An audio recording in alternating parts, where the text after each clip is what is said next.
عقائد کے حوالے سے جو بات بتلائی جائے گی وہ یہ کہ اللہ رب العزت نے آدم علیہ السلام سے انبیاء علیہ الصلاۃ والتسلیم کا آغاز فرمایا۔ سب سے پہلے نبی آدم علیہ السلام ہیں، اور اللہ رب العزت نے انبیاء علیہ الصلاۃ والتسلیم کے اس سلسلے کو نبی پاک صلی اللہ علیہ وسلم پر ختم فرمایا، کیونکہ دین مکمل ہو چکا تھا، اسلام شریعت مکمل ہو چکی تھی، انسانیت کی رہنمائی کے لیے جو تعلیمات جو قانون درکار تھا وہ مکمل ہو چکے تھے۔ اب جو ہے نبی کی ضرورت، انبیاء کی ضرورت باقی نہیں رہی، تو اللہ رب العزت نے انبیاء کے سلسلے کو ختم فرمایا۔ جیسے مثال کے طور پر آپ کو بتاتا چلو، آپ کو گھر بنانا ہے، گھر بنانے کے بعد گھر بنانے کے لیے آپ نے ایک انجینئر کا انتخاب کیا، ایک میستری کا انتخاب کیا۔ انجینئر کی نگرانی میں میستری کی محنت سے گھر بنتا رہا۔ جب گھر مکمل ہو گیا تو آپ انجینئر کو بھی برخاست کر دیں گے، میستری کو بھی کیا کر دیں گے؟ برخاست کر دیں گے۔ ایسا تو نہیں ہے کہ اس سے انجینئر سے کہیں گھر تو بن گیا لیکن آپ روز آتے رہیے، میستری سے تو یہ نہیں کہیں گے کہ گھر تو بن گیا لیکن آپ روزانہ آ کے حاضری دیتے رہیے، یہ تو نہیں کہیں گے آپ۔ تو لہذا کیوں؟ کام ختم ہو گیا، وہ متعلقہ شخصیات کی ذمہ داری ختم ہو گئی۔ تو بلا تشبیہ و تمثیل سرکار دو دین کی تکمیل جب ہو گئی، اللہ نے اعلان فرما دیا حجۃ الوداع کے موقع پر قرآن نازل کر کے کہ الیوم اکملت لکم دینکم واتممت علیکم نعمتی ورضیت لکم الاسلام دینا، کہ آج کے دن میں نے تمہارے دین کو مکمل کر دیا ہے اور اپنی نعمت کو کیا کر دیا ہے؟ مکمل کر دیا ہے۔ دین بھی مکمل ہو گیا، اللہ کی نعمتیں بھی کیا ہو گئی؟ جو ہے نا مکمل ہو گئی۔ وَرَضِيتُ لَكُمُ الْإِسْلَامَ دِينًا، اور میں نے تمہارے لیے اسلام کو پسند کیا ہے جو کہ ایک مکمل مذہب ہے۔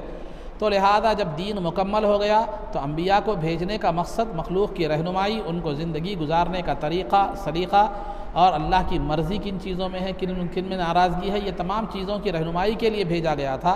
جب دین مکمل ہو گیا اور ہر طرح سے اس کے اندر تمام مسائل آ گئی، دنیا جب تک رہے گی وہ جو ہے نا اس کے مسائل جتنے بھی پیدا ہوتے رہیں گے، اس کے اصول و قواعد جو ہے نا قوانین بنا دیے گئے۔ تو احادیث کی شکل میں، قرآن کی شکل میں، پھر ہمارے جو ہے نا ائمہ اکرام اللہ ان کی قبروں کو نور سے منور فرمائے، انہوں نے جو ہے نا فقہ کی شکل میں تمام مسائل ہمارے سامنے رکھ دیے ہیں۔ تو الغرض عزیزان محترم، جب دین مکمل ہو گئی تو مقصد نبوت ختم ہو گیا۔ جب مقصد انبیاء کو بھیجنے کا، بعثت نبوت ختم ہو گیا، انبیاء کو بھیجنے کا جو ہے نا مقصد ختم ہو گیا، تو اللہ رب العزت نے سرکار دو عالم صلی اللہ علیہ وسلم پر نبوت کو ختم فرما دیا، اور سرکار نے، اللہ نے بھی اعلان فرما دیا کہ محمد صلی اللہ علیہ وسلم خاتم النبیین ہیں، یعنی انبیاء کو خط کے سلسلے کو ختم کرنے والے ہیں، اب کوئی نبی آنے والا نہیں ہے۔ سرکار نے بھی اپنے زبان مبارک سے فرما دیا کہ جو ہے نا لا نبی بعدی، میرے بعد کوئی جو ہے نا نبی ہے، اگر کوئی نبی نہیں ہے، اگر کوئی نبوت کا دعویٰ کرتا ہے تو پھر وہ دجال ہے، کذاب ہے، جھوٹا ہے اور جھگڑالو ہے۔ تو اس کا مطلب یہ نہیں کہ نہیں انبیاء نہیں آئے، نبوت کے دعوے دار پیدا نہیں ہیں، بلکہ سرکار کی زندگی کے آخری ایام میں ہی نبوت کے دعوے دار پیدا ہو گئے تھے۔ اس کا تذکرہ سیرت کے حوالے سے آگے آپ کو آئے گا۔ تو الغرض عزیزان محترم، تو اللہ نے نبی پاک صلی اللہ علیہ وسلم کی ذات پر تمام انبیاء کا سلسلہ ختم فرما دیا۔ دین تو مکمل ہو گیا لیکن دین کو پھیلانے کی ضرورت ابھی باقی رہی، دین کی اشاعت کی ضرورت ابھی باقی رہی، دین کی تبلیغ کا کام ابھی اس کی ضرورت تھی۔ تو اللہ رب العزت نے اس دین کی تبلیغ کا کام کو، اشاعت کے کام کو، وہ انبیاء علیہ الصلاۃ والتسلیم نے جو پیغام پیش کیا ہے اس کی اشاعت کا کام اللہ رب العزت نے علماء اکرام سے لیا۔ اسی وجہ سے کہا گیا کہ العلماء ورثۃ الانبیاء، کہ علماء جو ہے نا انبیاء کے جانشین ہیں، انبیاء کے وارث ہیں۔ کس معاملے میں وارث ہیں؟ مال و دولت کے معاملے میں نہیں۔ وَإِنَّمَا وَرَّثُوا الْعِلْمَ فقط، کہ جو ہے نا انبیاء اپنے مال و دولت کا کسی کو وارث نہیں بناتے بلکہ وہ اپنے علم کا وارث بناتے ہیں علماء کو۔ تو لہذا دین تو مکمل ہو گیا لیکن اشاعت کا کام باقی تھا، تو اللہ رب العزت نے اس دین کو پھیلانے اور اشاعت کا کام جو ہے امت محمدیہ صلی اللہ علیہ وسلم کے علماء اکرام سے لیا۔ تو یہ علماء جو ہے یہ انبیاء کے جانشین ہوتے ہیں، وہ آپ تک انبیاء کے پیغام کو پہنچاتے ہیں۔ جب پیغام پہنچانا ان کی ذمہ داری ہے تو پیغام پر عمل کرنا یہ آپ کی جو ہے نا ذمہ داری ہے۔ اگر وہ پیغام نہ پہنچائے تو پھر وہ ان کی ذمہ داری سے وہ کے بارے میں انہیں پوچھا جائے گا، اور جو ہے نا آپ پیغام سن کر عمل نہ کریں تو پھر یہ پیغام سننے کے لیے آئے ہی نہیں، اس کی طرف متوجہ ہی نہ ہوں تو پھر جو ہے نا یہ آپ کی ذمہ داری ہے۔ کئی مسلمان ہم میں درمیان میں ایسے ہوتے ہیں کہ زندگی پیدا ہوئے، کھانے پینے، بیوی بچوں کو پالنے میں، خواہشات کی تکمیل میں پوری زندگی گزر گئے، لیکن مرنے کا وقت آ گیا، جب تک نازلہ قرآن نہیں آتا، قرآن کی صحیح صورتیں پڑھنے نہیں آتی، نماز کا صحیح طریقہ نہیں آتا، زندگی گزارنے کا سلیقہ نہیں آتا، تو پھر ہمارے میں اور دیگر مخلوقات میں کوئی فرق نہیں ہے۔ ہم نے مقصد زندگی کو سمجھا نہیں، عمل کیا نہیں، آئے کھائے پیے دوسری مخلوقات کی طرح زندگی گزار کر چلے گئے، تو پھر خدا کی بارگاہ میں اس کی جواب دہی بھی ہوگی۔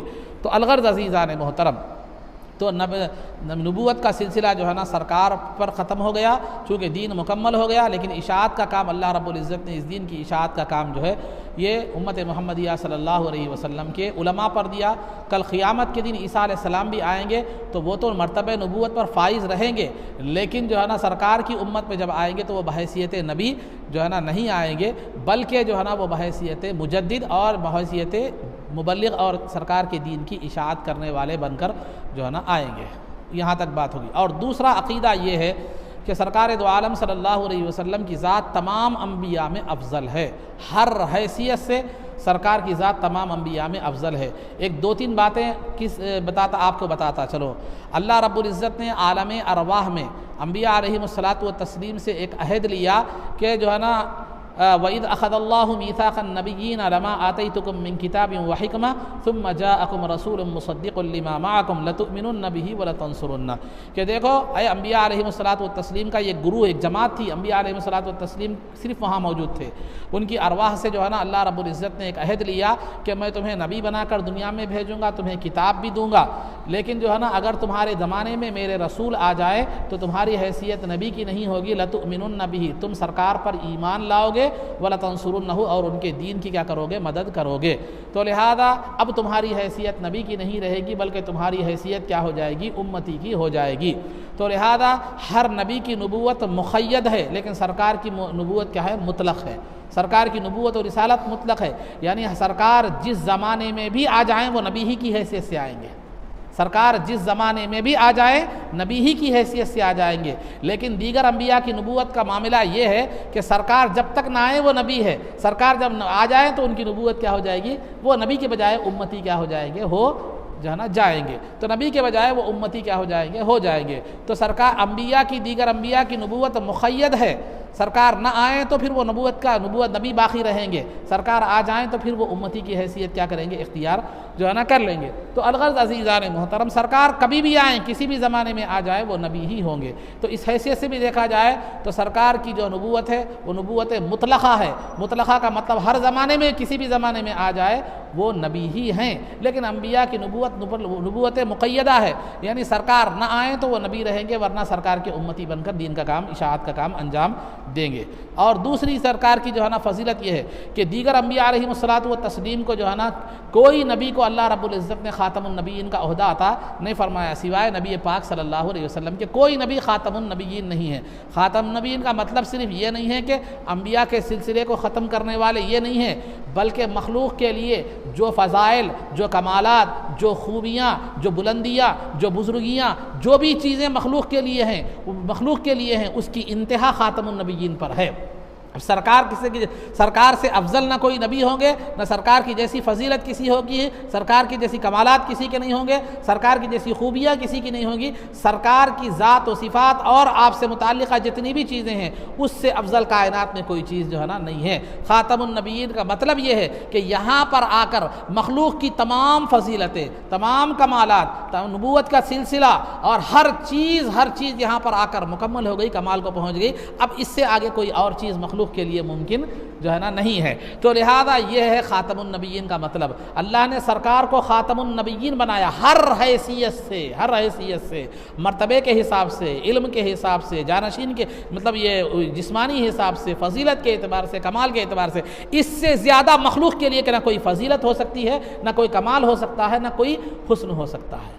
تو اللہ نے سرکار دو عالم صلی اللہ تمام انبیاء میں جو خوبیاں تھیں، جو تمام انبیاء میں جو فضائل تھے، وہ سرکار کی ذات میں اللہ رب العزت نے جمع فرما دیے ہیں۔ کسی نے کیا ہی بہترین کہا ہے، حسن یوسف دم عیسیٰ ید بیضا داری، آنچ خوبا کے ہما دارن تو تنہا داری، یعنی اے یا رسول اللہ صلی اللہ علیہ وسلم، آپ کے اندر حسن یوسف علیہ السلام کا حسن بھی ہے، عیسیٰ علیہ السلام کی کہ مردوں کو زندہ کرنے کی صلاحیت بھی ہے، موسیٰ علیہ السلام کا عصا بھی ہے، ہر چیز موسیٰ علیہ السلام کی تمام انبیاء میں جو خوبیاں جو کمالات ہیں وہ سب کے ساتھ آپ کی تنہا ذات میں بدرجہ اتم اور اکمل موجود ہے وہ خوبیاں۔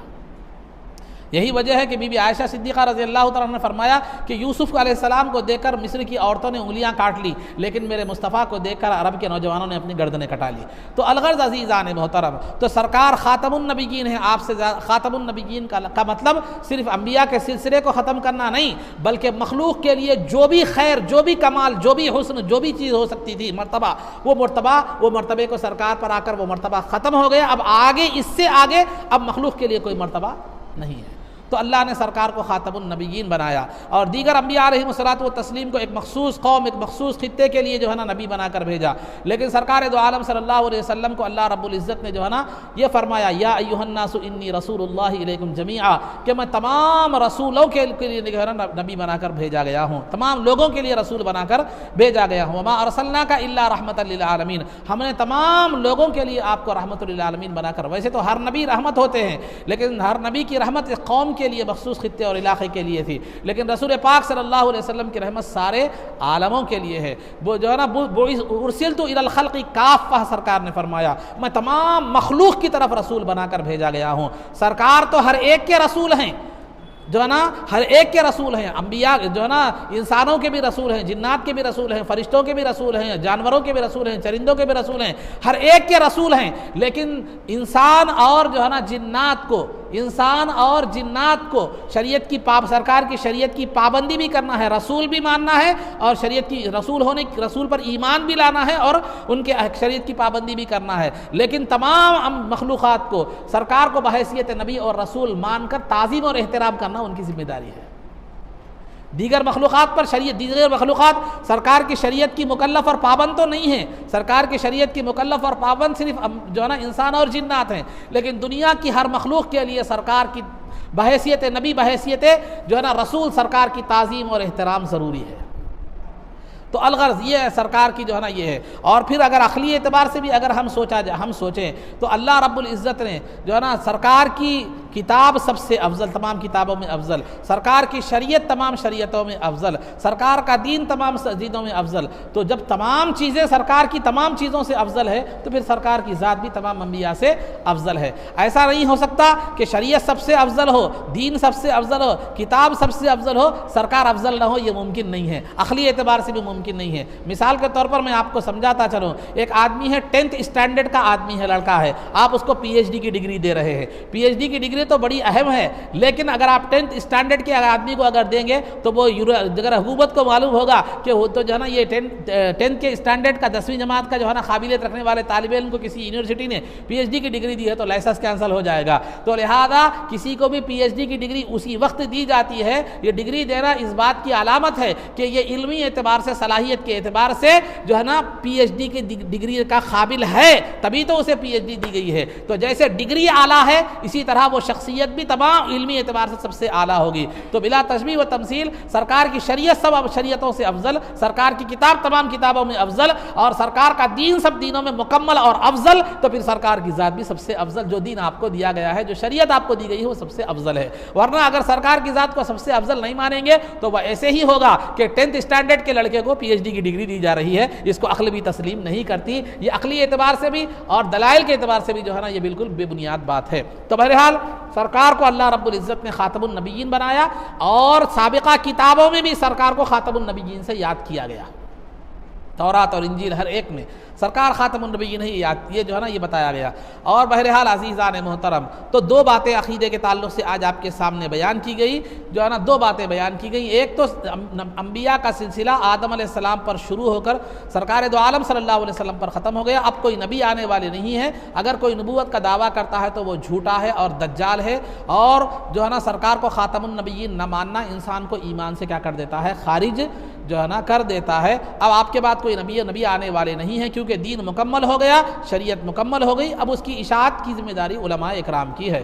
اور دوسری بات یہ ہے کہ سرکار کی ذات تمام انبیاء میں سب سے زیادہ افضل ہے، چنانچہ قرآن سرکار نے خود جو ہے نا فرمایا انا سید ولد آدم ولا فخرا، میں اولاد آدم کا سردار ہوں، جو ہے نا اس میں کوئی فخر کی بات نہیں ہے۔ اور سرکار نے فرمایا کہ وآدم ومن دونہ، جو ہے نا تحت لوائی، کل قیامت کے دن آدم اور جتنے بھی انبیاء علیہم الصلوۃ والتسلیم ہوں گے وہ کل میرے جھنڈے کے نیچے ہوں گے۔ اور سرکار نے یہ بھی فرمایا، ترمذی کی حدیث ہے، اذا کان یوم القیامۃ کنت امام النبیین، کہ جو ہے نا جب قیامت کا دن ہوگا تو میں تمام انبیاء کا امام ہوگا۔ اور اس امامت کی جھلک جو ہے نا معراج میں بیت المقدس میں نماز کی امامت کروا کر بھی بتا دی گئی ہے۔ تو الغرض عزیزان محترم، سرکار کی ذات سب سے افضل ہے۔ یہ عقیدے میں دو باتیں آپ کے سامنے بتلائی گئی۔